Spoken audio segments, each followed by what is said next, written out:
All right, this is, I guess, part two of the Vevor diesel heater. Today we're going to be doing an install, and what better time than now because it's cold and we just got snow last night.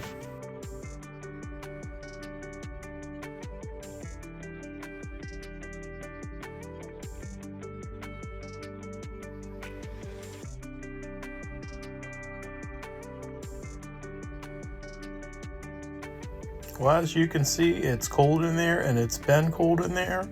We got a low of 16 and a high of 63. If you're not familiar with this project, I picked up this small mobile home, and I'm off-grid. So this was in a RV park setting. It's got a 50 amp plug. I got an adapter plug to hook it up to the 30 amp output on my generator. Now we have power on all of the 120 volt circuits. And I want to look into this heater, see what I can get going on with this thing. Not real familiar with mobile homes or what goes on, but upon inspection, it looks like it is 220 volt electric heat, and the blower motor is also a 220 volt motor.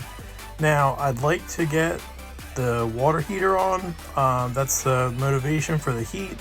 This is a 120 volt water heater. It pulls about 1500 watts, which is perfectly fine for my generator. So now back to the project. I've already put the little fuel valve in there. We're just kind of unboxing this thing, checking out the components in here. And then, you can see, if you want to pause here, that's the system description. And I'm going to do a temporary install. I'm going to throw it through this vent.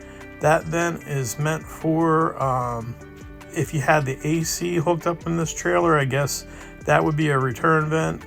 And then there's a supply vent that hooks into the trunk of the ducts on the floor.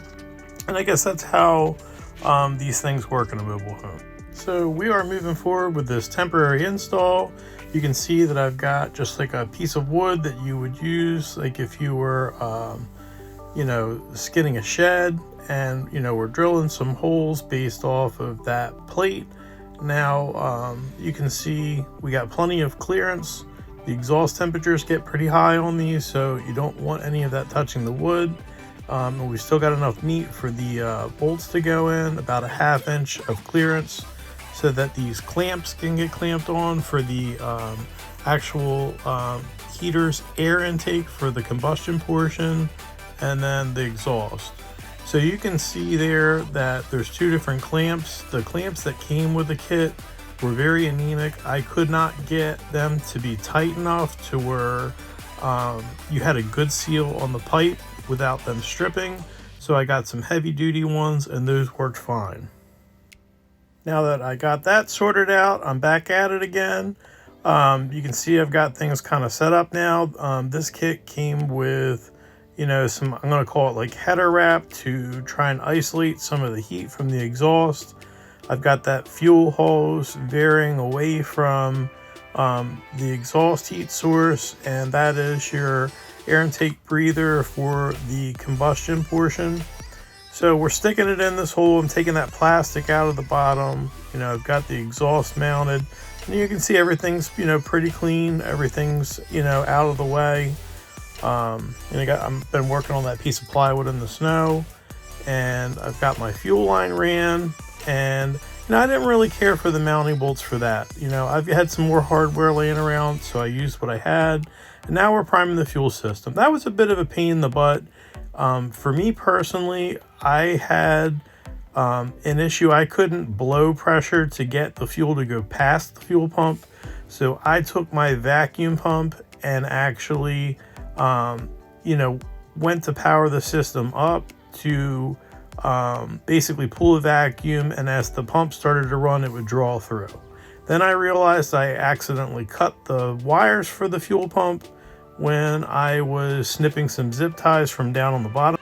It is what it is. You're going to make some mistakes, so we're soldered and shrink wrapped back up, and I prefer that type of repair. And this went great the way I thought it would, and that worked awesome.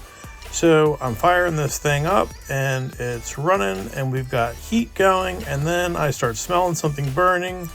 Long story short, it was trapping heat inside of that metal duct area. It melted the combustion intake hose and this combustion intake breather.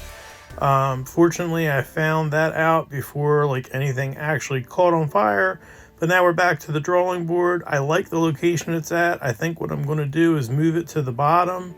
I didn't realize that it was going to trap that much heat in there, but guess what? It did, and we found out. So like I said, I'm going to try moving it lower so that there's no pocket of heat from the exhaust. That should work fine, so tune back in and we will see how that goes.